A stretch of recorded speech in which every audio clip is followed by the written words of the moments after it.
The SIU School of Medicine has had from its very beginning a foundation of social accountability and a commitment to it. And we've lived that commitment for over 50 years now. It's actually in our mission statement. Our mission statement is to optimize the health of the people and communities of Central and Southern Illinois through the things that we do, education, research, patient care, and service to the community.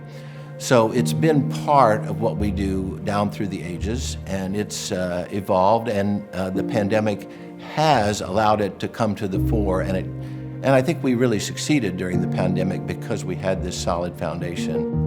For example, several years ago, we started a hotspotting program, and then we had an Enos Park community collaborative that we did. We got faculty members, students involved, and we realized very quickly that we needed community health workers to really have that link from the community into the practice and to result in better health.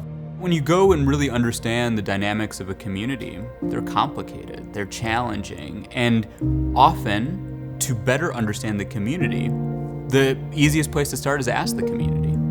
For us to achieve our mission of better understanding and advancing the health development and wellness of residents in SIU School of Medicine 66 County Service Region, we knew that we had to develop a department that worked on better understanding the region, understand their diseases that affected them, to design programs and policies that really thought through their culture, their political, social, and legal surroundings.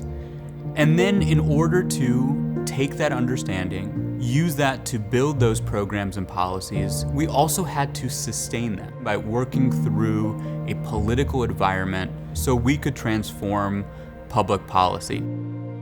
During the pandemic, it became obvious that we needed people in the community understanding what the needs of the community were for testing, contact tracing, for basic needs, and then for vaccination after that. So we were quickly able to develop our pandemic health worker program that spread through many counties through Central and Southern Illinois, and actually to the north of us as well.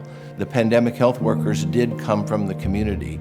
They had been the community health workers, so they understood the issues related to building trust and getting people together to solve problems and to get everything that was needed there so that people could deal with the pandemic and actually improve their lives during the pandemic. This office has been around for several years now as an extension of the SIU Greater Mission, and so our goal is to make people more self-sufficient, whether that's through connecting people with resources, connecting people to education, getting them the things that they need to live a more self-sufficient life. We have to listen, and that's what's really important, is that we have people on the ground who know what's going on in the community and we can respond appropriately.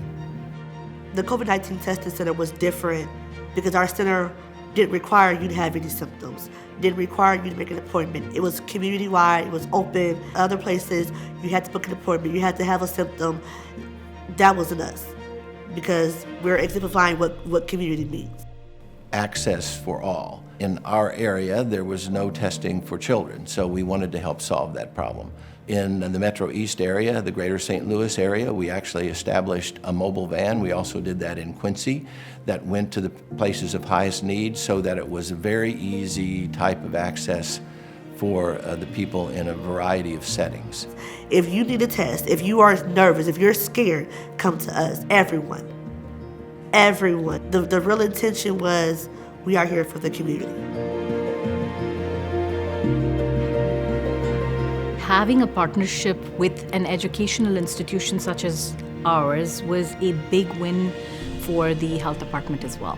There was no statistician in the health department, so Dean Cruz recommended a statistician. We were able to get them to help out, and all this was done on a voluntary basis. We were hotspotting, so how are you going to interpret that data? How are you going to utilize it? And how are you going to verify the accuracy of this? So all those things were being done, and we used our learners in infectious diseases to help out in the hospital system. Medical students were being involved, makeshift hospitals hospitals in case we have huge numbers of patients that we need to take care of. And then training, if they're residents or students which may have to run the ICU, run the show there in the ICU, how do you exactly train them? We had to give guidelines to businesses, we had to give guidelines to the schools, and really trying to be as focused as possible on evidence-based information and prepare the nursing homes in terms of PPE, the isolation protocols. If there was any shortage, the health department was helping with that and guide them through the process as best as we could. SIU Centers for Family Medicine operates one of the largest university-owned, federally qualified health centers in the country. And it was family medicine that was one of the first departments that stepped up in the pandemic. This is what they do every day. This is why they're established. They're there to serve the community, and we're really proud of that work. And it's just another example of how we're already built with an infrastructure to serve our community. But in the time of the pandemic, certain departments like family medicine were ready to really lead the charge. One of the really important things during the pandemic was our work with telemedicine. At the height of the pandemic, more than 50% of our visits were telemedicine visits. Again, it allowed us to maintain continuity, and now, as we've come out of the pandemic and we're back to full speed, face-to-face with our patients, still 12 to 20% of our visits are telemedicine visits, and for some departments it's even more than 20%. So we did use our basic premise of innovation and creativity to get there very quickly, to expand it, and to get it to all of the people who needed it. One of the things I remember is the weight that we all felt in being public health communicators in a crisis. And it's a really good example of how our social mission of accountability to our communities and a defined population is not just something that's focused on our clinical teams or even some of our educational teams. It also extends to our professional teams like marketing. So the pandemic was one opportunity we had to figure out a way to, as a medical school, provide healthcare education, not just to our students, not just to our staff, but to the community. Early on in the pandemic, we identified ways to work with our hospital partners, to work with the other clinics, even our competitors. We are built based on collaboration. We're community-based. And so we were already positioned to do this work well, and it's going to extend well into the future. It's what we do, and it's what allowed us to succeed during the pandemic. For the past few years, we've been putting a greater and greater emphasis on equity. We strive to be a just, fair, unbiased, and anti-racist organization. So we have developed an anti-racism task force, and through the Office of Equity, Diversity, and Inclusion, we developed a program during the pandemic that was the Equity Response Team.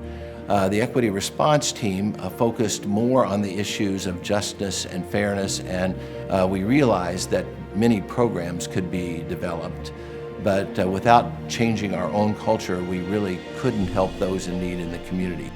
SIU and the leadership here is very committed to getting it right. Once I started looking for jobs, I knew that I wanted to go to an academic place where I could pursue research, train the next generation of physicians to be patient-centered, as well as to be in a place that really engages the community and has a real social justice mission, where the conversations that members in the institutes were having were more advanced than what should we be doing, but more of looking at how are we engaging, are we empowering and affirming and building and uplifting the community with the resources that the institution provides and makes available for the community.